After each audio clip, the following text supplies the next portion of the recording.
Après avoir assisté à une conférence de Samia sur le cycle féminin, j'ai pris conscience que je vivais ma vie comme si j'étais dans un TGV. J'allais d'un point A à un point B sans m'arrêter, sans penser que je pouvais faire une pause.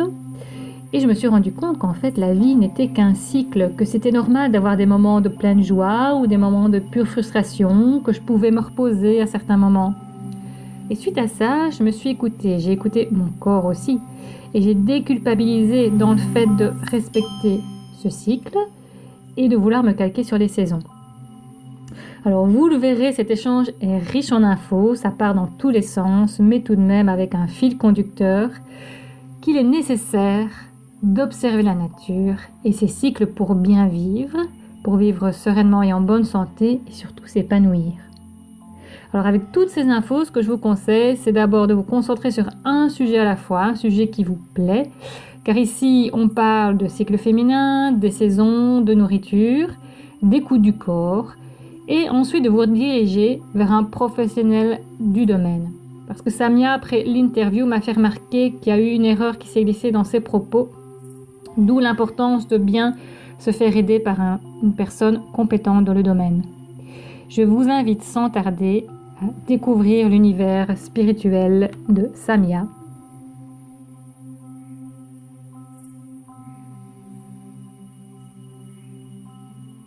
Bonjour Samia, est-ce que tu peux te présenter en quelques mots ? Oui, bonjour Épiphanie, moi je m'appelle Samia Chamek. Écoute, je sais pas trop quoi te dire, j'ai 36 ans, je suis en couple, je suis de la région de Hatt. J'ai une formation d'ingénieur architecte à la base, donc rien à voir avec le sujet qui va nous occuper aujourd'hui. Et puis écoute, j'ai eu une partie de ma carrière professionnelle tout à fait standard. Et puis maintenant, je m'intéresse vraiment beaucoup plus au rythme, au cycle de toutes sortes, à l'accompagnement des personnes. Cet intérêt a surtout commencé avec les femmes entrepreneurs, les femmes qui avaient un projet d'indépendante.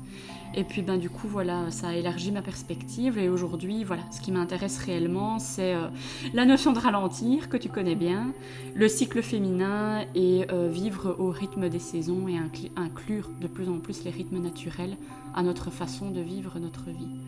Je sais pas si ça répond à ta question. Oui.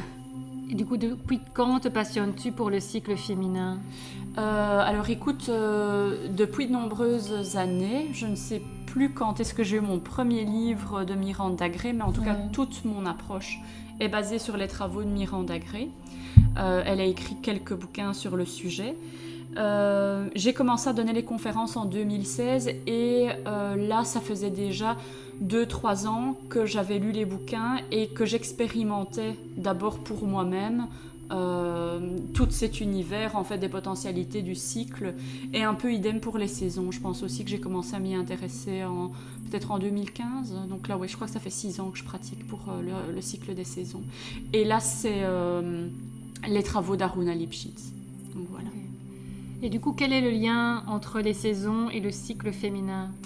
Écoute, pour moi il est évident, le cycle féminin c'est un cycle de 28 jours mais qu'on peut diviser en 4 phases et qui correspondent parfaitement aux énergies des 4 saisons en fait, qui est pour moi le cycle de la Terre en fait tout simplement, son cycle à elle et qui correspond à notre cycle à nous. Et donc pour faire simple, on va peut-être commencer le cycle féminin par les menstruations, qu'on pourrait faire correspondre à l'hiver avec une énergie assez basse et un besoin de repos, comme on peut le voir dans la nature. Ensuite, on a une phase pré-ovulatoire qui correspond au printemps et à la remontée de l'énergie.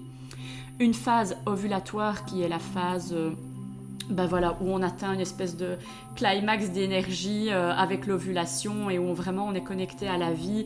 Et ça correspond vraiment à l'énergie de l'été avec l'éclosion et les moissons, l'éclosion de la nature et les moissons. Et puis ensuite, on passe à la semaine prémenstruelle, un petit peu avec vraiment une chute des hormones qui est parfois un petit peu plus difficile à vivre pour certaines femmes. Et là, on est vraiment sur le parallèle avec la descente des énergies et la descente de la sève de l'automne. Donc tout comme un arbre a un cycle, l'être humain devrait avoir aussi un cycle, vivre cycliquement. Tout à fait. Et en fait, là je parle beaucoup de la femme, mais les hommes ne sont pas du tout exclus de ces cycles.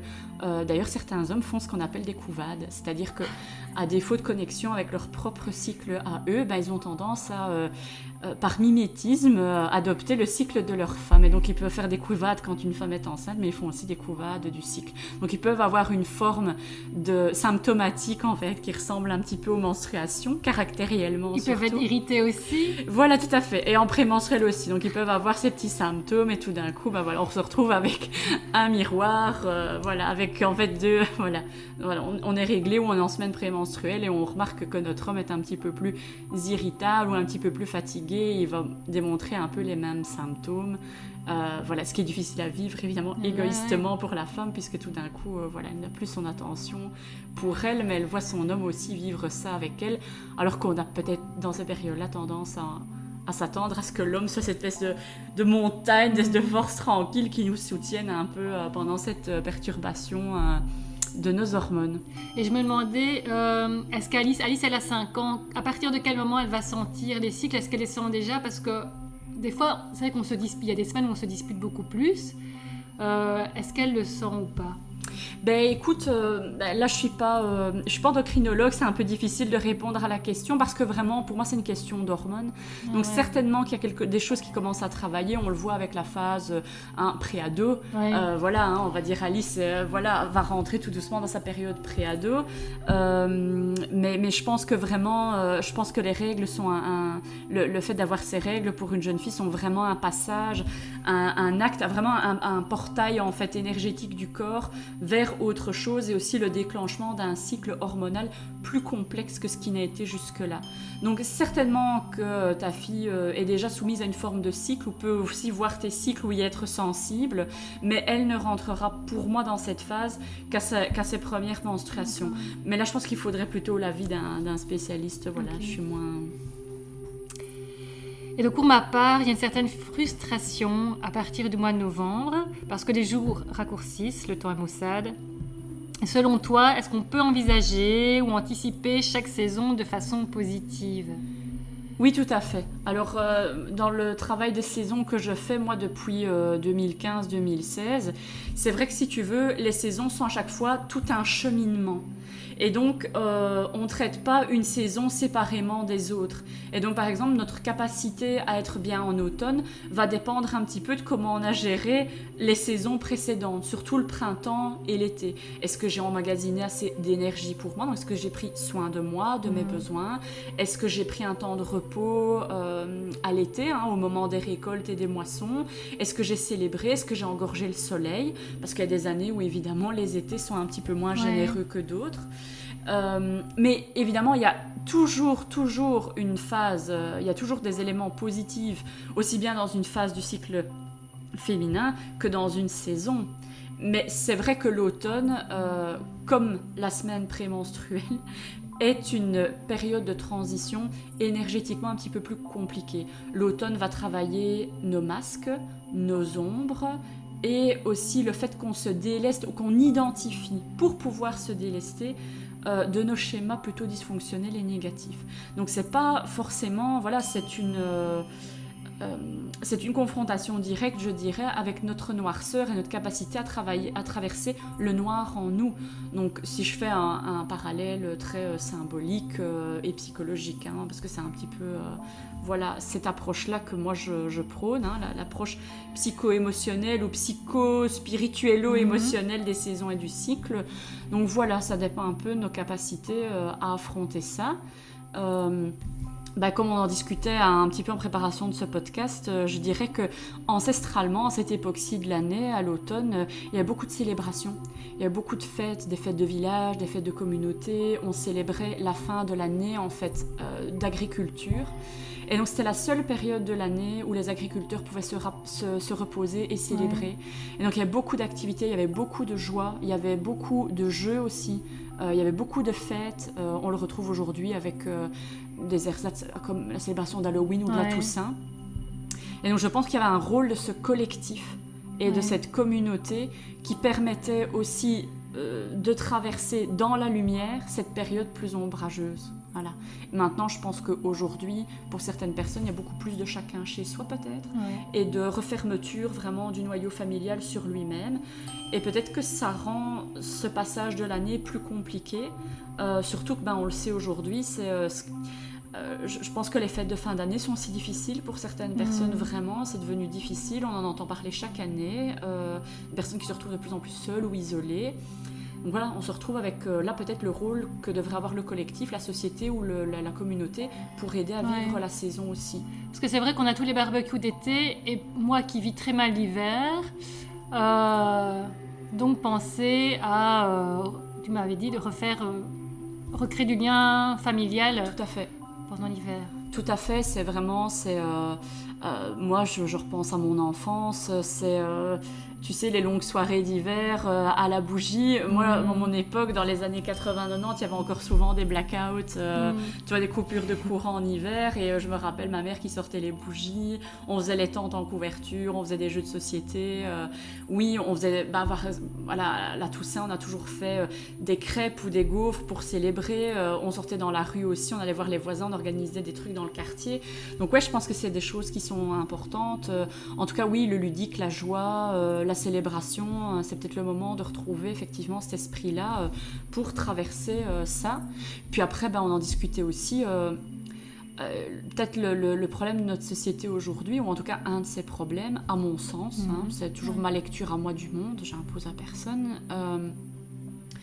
C'est qu'en fait, on vit toute l'année exactement au même rythme, avec plus ou moins cette espèce de rythme 8-18, quoi. Ouais, tu vois, automne, été, voilà, peu importe, voilà, toute l'année, c'est la même chose. Or, globalement, hormonalement, on fonctionne un petit peu, je dis toujours, on fonctionne un peu comme des poules. Donc, c'est-à-dire qu'il y a énormément d'éléments de notre système hormonal qui passent à travers la perception de la lumière, à travers nos yeux. Et donc, globalement, forcément, le rythme ne devrait pas être le même. Le rythme biologique n'est pas le même. Et donc aussi des journées plus courtes en automne et en hiver pour respecter le cycle de lumière. Et donc voilà, ça nous renvoie aussi à un autre fonctionnement, peut-être aussi moins fatigant, parce que évidemment c'est très compliqué pour l'organisme de se dire, voilà, en fait à 16 heures dehors il fait noir, mais moi je suis dans un bureau avec de la lumière artificielle jusqu'à 18 heures, qui renvoie donc des informations très contradictoires à mon corps, qui lui sait bien qu'on est en hiver, mais qui perçoit une lumière artificielle très intense, un travail derrière les écrans. Je pense que tout ça augmente en tout cas les chances de faire de la dépression saisonnière. Oui, ça agit sur notre santé finalement. Ouais. Tout à fait.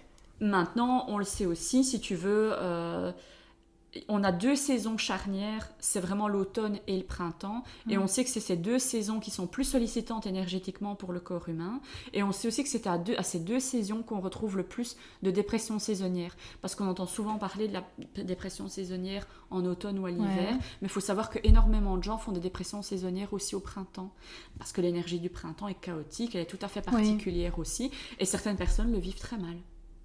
Donc voilà un petit peu, je sais pas si j'ai hyper répondu à ta question. Oui, on a même anticipé. Et du coup, pour quelqu'un qui travaille en bureau, moi ce matin, je me suis levée à 7h30, il faisait noir, j'ai dit merde, j'avais pas envie de me lever, quoi, il faisait noir. La grosse feignasse, mais non. Moi, j'ai juste envie de me lever quand il fait jour. Et quel conseil tu donnerais justement à ces gens? Quoi, c'est aller manger sur l'heure du midi dehors ou pour pas rester devant le PC? Tout à fait, c'est vraiment de limiter les temps d'écran.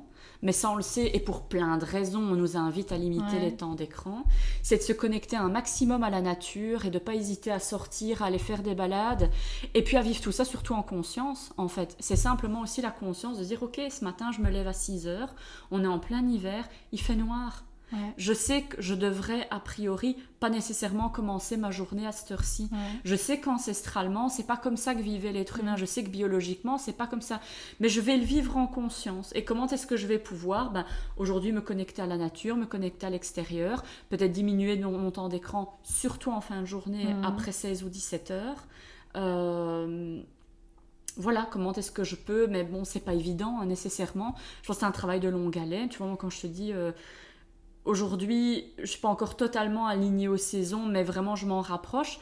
Or, ça fait plus de 6 ans que je travaille sur cette thématique, ça va bientôt faire 7 ans. C'est pas nécessairement simple. J'ai été employée aussi. Évidemment, ma transition vers le statut d'indépendante et d'entrepreneur m'a permis forcément de moduler vraiment les choses différemment. Maintenant, du coup, c'est beaucoup de concessions aussi, parce que ça veut dire que l'hiver, je rentre aussi moins de chiffre d'affaires qu'à d'autres périodes de l'année. Et donc, est-ce que je peux vivre avec ça ou pas? Mais je dirais que, comme tu l'as suggéré, particulièrement vigilant à son alimentation de saison. Vivre les choses en conscience, pour moi, est un must. C'est vraiment un must. Vivre les choses en conscience nous permet de comprendre et de ne plus passer complètement à côté, de ne plus passer à côté de notre fatigue ou de la vivre de façon inconsciente. Et se connecter un maximum à la nature en semaine ou le week-end, pour que vraiment notre œil et notre organisme enregistrent la réalité de la saison. C'est ça. Tout simplement. Mais on n'en a pas encore parlé, mais je trouve le rôle de l'alimentation très important. Voilà, tu me tends la perche. Donc moi, j'avais lu que chaque légume à chaque saison était important pour chaque organe. Donc, par exemple, l'artichaut qui épuré, c'est ça? Est-ce qu'on peut dire ça? Ou qui nettoie? Oui, tout à fait. C'est un dépuratif du foie, je pense en tout cas, si ma connaissance est bonne. Et du coup, pour la société actuelle, on va dire ce que nous offre la société, donc des tomates ou des fraises en hiver, finalement, c'est pas très bon. Ça nourrit l'estomac, mais ça nourrit pas le corps, finalement. Ça nous aide pas à passer les saisons. On sait aussi que un fruit ou un légume qui a poussé dans des conditions forcées n'a pas non plus le même nombre d'oligo-éléments, minéraux et vitamines, en fait, qu'un fruit qui a vraiment poussé et grossi, ou un légume qui a grossi sous l'effet du soleil. Donc on sait que de toute façon l'apport n'est pas le même. Maintenant, si je regarde juste, si je fais le parallèle avec l'automne, puisqu'on en parlait, regarde les couleurs. C'est la période. Alors les pommes. Les potirons. Les oignons rouges, les potirons. Les noix, tous les fruits secs. Voilà, et donc ils ont des apports vraiment spécifiques. Et en fait, là, on a des légumes qui sont très très colorés. Donc ça veut dire qu'ils sont très riches en flavonoïdes, et donc très riches en quercétine. Quercétine ou quercétine, je ne sais plus comment on dit, et qui est vraiment une source, par exemple, de vitamines très importante, et qui permet de renforcer le système vasculaire et le système immunitaire pour traverser l'automne. Et l'hiver. Alors là, je n'invente rien, c'était un article de Être Plus de cet automne que j'ai lu ce matin, mais je me dis, mais tiens, tout est quand même bien fait, c'est là vraiment pour nous apporter la lumière, la couleur, l'énergie, parce que c'est des couleurs très vives quand même, et on se dit, voilà, donc il y a l'énergie aussi de tout ça derrière, et donc je me dis, mais la nature est quand même vachement bien faite, ça nous apporte de l'énergie et des éléments dont on a besoin pour traverser la saison. Donc effectivement, à moins qu'il y ait des restes du jardin, à travers la lactofermentation ou purée de tomates, conservation de courges, etc., de courgettes, d'aubergines, qui sont peut-être au congélateur et qui ont malgré tout eu toute l'énergie de la saison au moment où elles ont poussé. Là, je vois vraiment pas de mal d'utiliser ça à d'autres saisons, mais effectivement, pour ce qui est achat en magasin ou à importation, je dirais de rester sur du local et de manger de saison. Il me semble qu'en tout cas, les aliments de saison, les fruits et les légumes de saison nous apportent justement ce dont on a besoin pour traverser la saison, aussi bien physiquement que psychologiquement, puisqu'on reconnaît aujourd'hui le rôle qu'ont tous les oligo-éléments, minéraux, vitamines, on sait qu'il y a des neurones qui interagissent entre le cerveau et les intestins. Ouais. Donc je pense que c'est à mon sens, et encore une fois c'est ma lecture à moi, ma carte du monde, je pense que ces aliments viennent aussi soutenir notre capacité psychologique par rapport à la saison. Voilà, nous soutiennent psycho-émotionnellement. Mais bon, ça c'est ma croyance. Voilà. Et donc finalement, oui, se reconnecter à la nature, c'est assez large, mais ça va vraiment d'observer un arbre et d'observer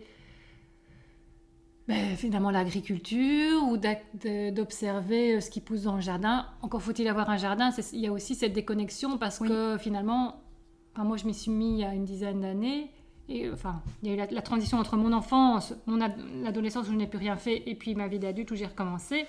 Mais à partir du moment, j'ai l'impression qu'on n'a plus rien dans le potager, où on n'observe pas, on n'a plus cette connexion. Écoute, je pense que ça dépend un petit peu des gens et des endroits qu'on fréquente, je vais dire ça comme ça. Ici, tu vois, je vis pour l'instant en appartement et donc j'ai pas de jardin, mais je vais aller à la boutique de vrac du centre-ville où chez Croquet, enfin tu vois, j'allais dire chez Croquet Nature, donc dans ma supérette bio locale du centre-ville. Et là, j'ai en direct des producteurs, ce qui est actuellement disponible. Et même au Deleuze, on voit bien les promotions, tout d'un coup c'est les noix, tout d'un coup c'est les potimarrons, les butternuts, les courges.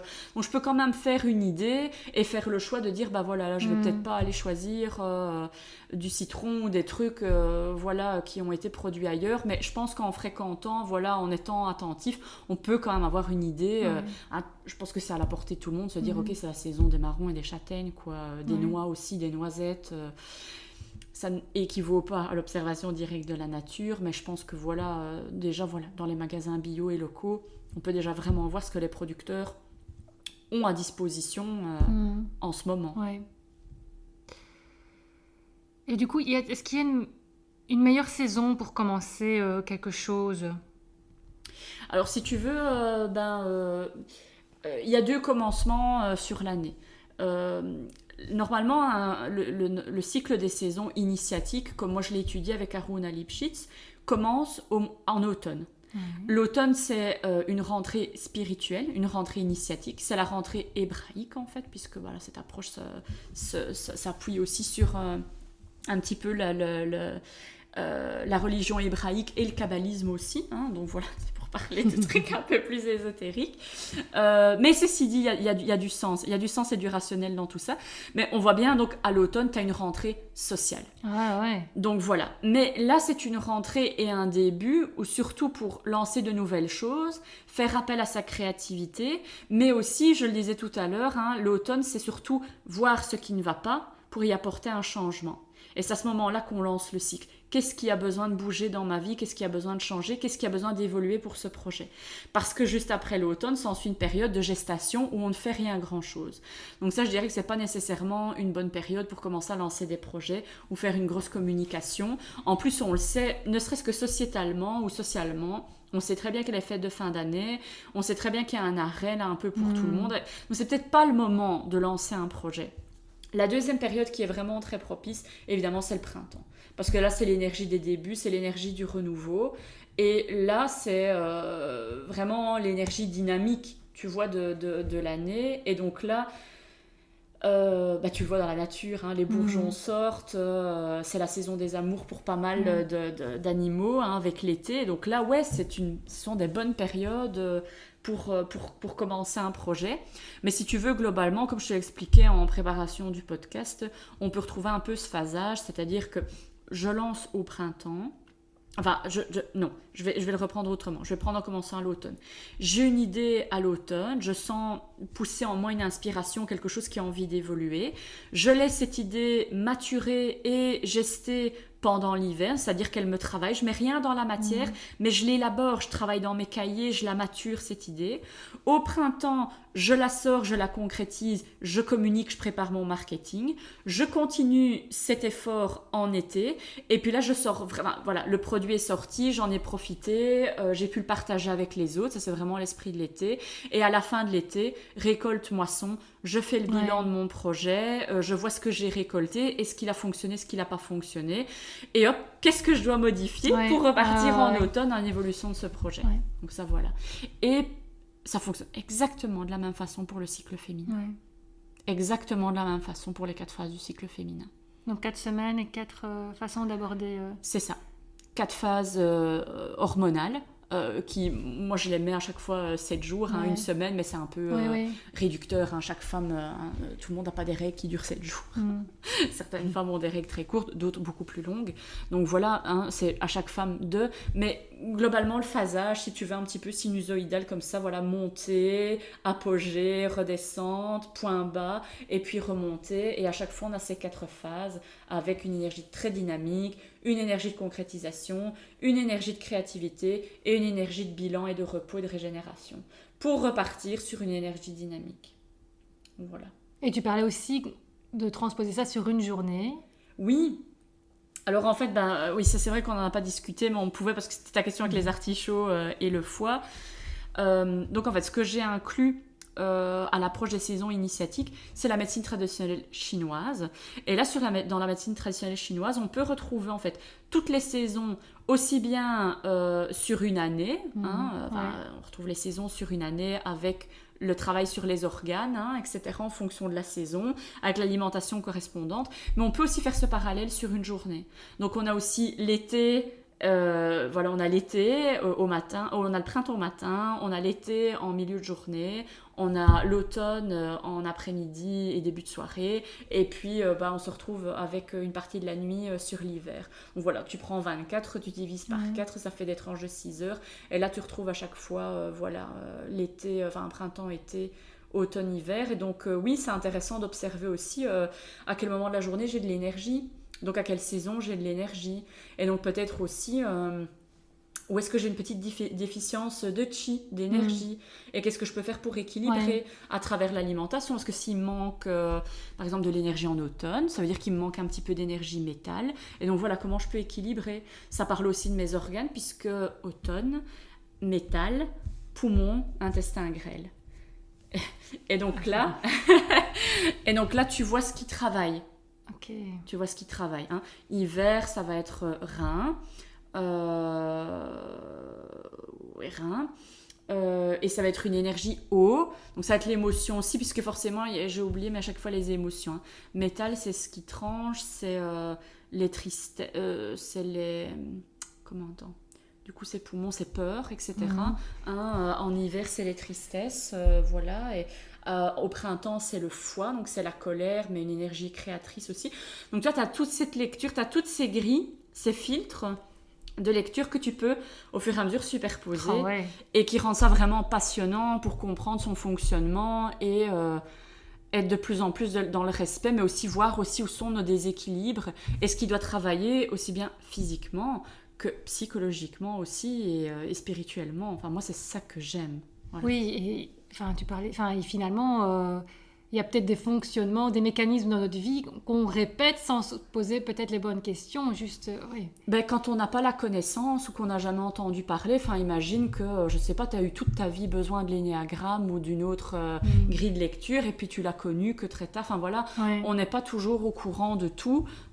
C'est pour ça qu'il faut des personnalités curieuses et multipotentielles qui s'intéressent à tout ça pour avoir une lecture holistique. Mais je suis sûre, moi je me dis souvent, j'adorerais faire un travail avec une naturopathe, une collab avec une naturopathe pour remettre encore d'autres lectures sur tous ces éléments, parce que moi je suis une généraliste, donc je m'intéresse à plein de sujets différents. Je ne suis pas une experte évidemment ni en alimentation, ni en médecine traditionnelle chinoise, et je ne me positionne pas en tant que telle.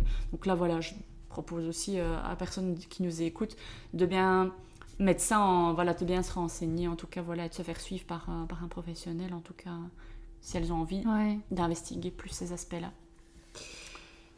Et du coup, si je te dis, c'est quand je m'arrête que j'avance?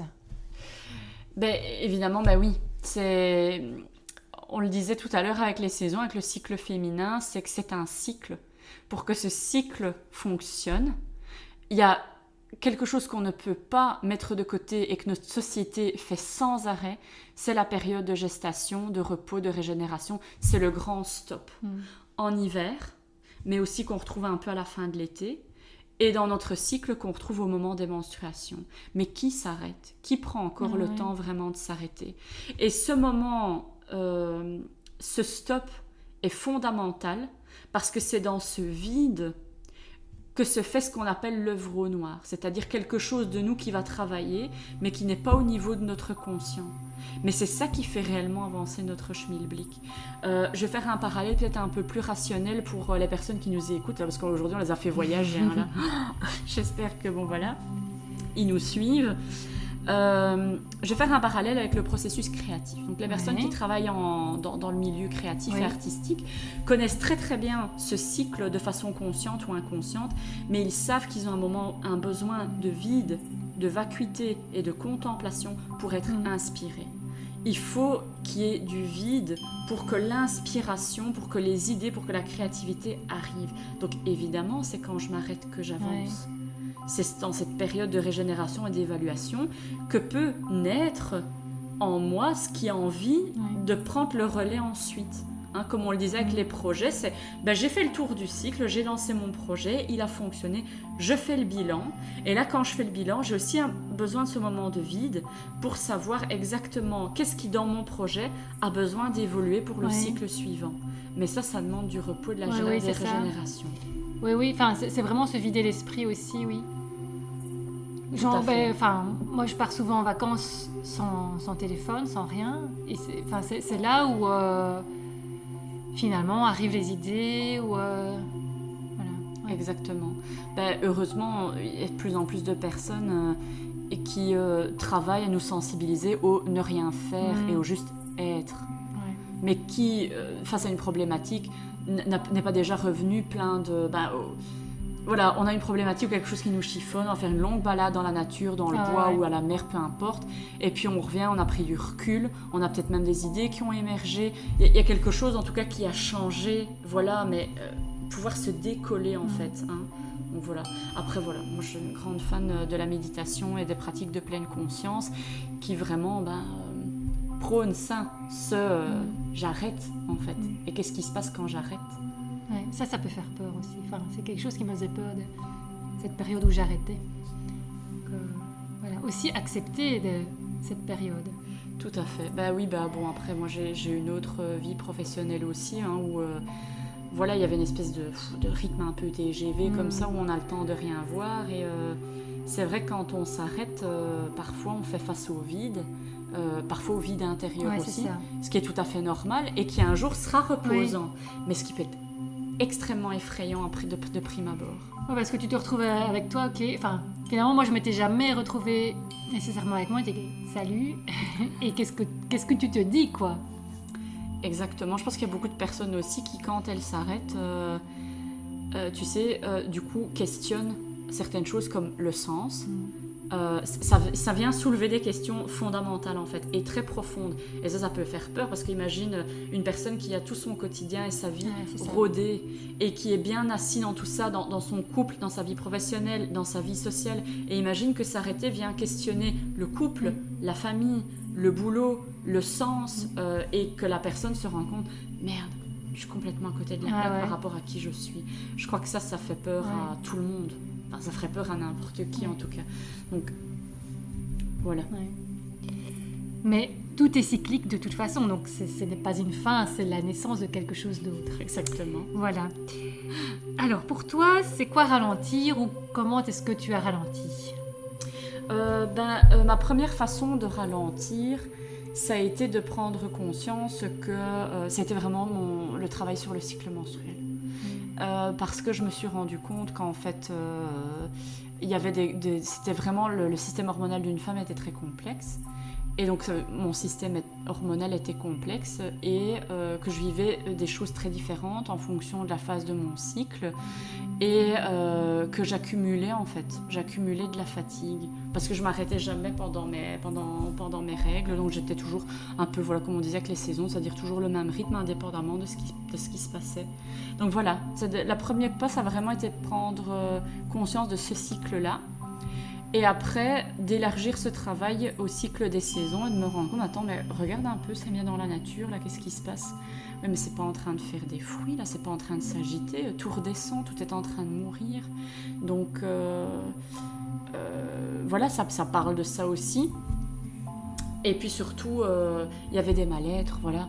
Parce qu'évidemment, quand on a envie d'être dans une énergie, mais que tout dans notre corps et dans la saison nous dit qu'on est dans une autre énergie, ça crée quand même une fameuse dichotomie intérieure et quelque chose de paradoxal qui peut être aussi psychologiquement difficile à vivre. Donc voilà, mais ma porte d'entrée au ralentir, ça a été le cycle, c'était de me dire, mince, il se passe des choses bien, bien différentes, et moi j'ai des capacités bien, bien différentes, et donc je vais commencer à moduler ça. Donc ça a vraiment été ma porte d'entrée. C'est pas, voilà, après ça n'a pas été simple. Après c'est le passage d'employé à indépendante qui m'a vraiment permis de ralentir aussi. Vraiment. Là ça a été beaucoup plus simple, évidemment, d'implémenter tout ça. Mais c'est pas un choix à la portée de tous et ça reste un choix qui n'est pas... après je parle pas pour toutes les femmes indépendantes, mais financièrement c'est quand même costaud à assumer. Hein. Ça veut dire aussi qu'il n'y a pas...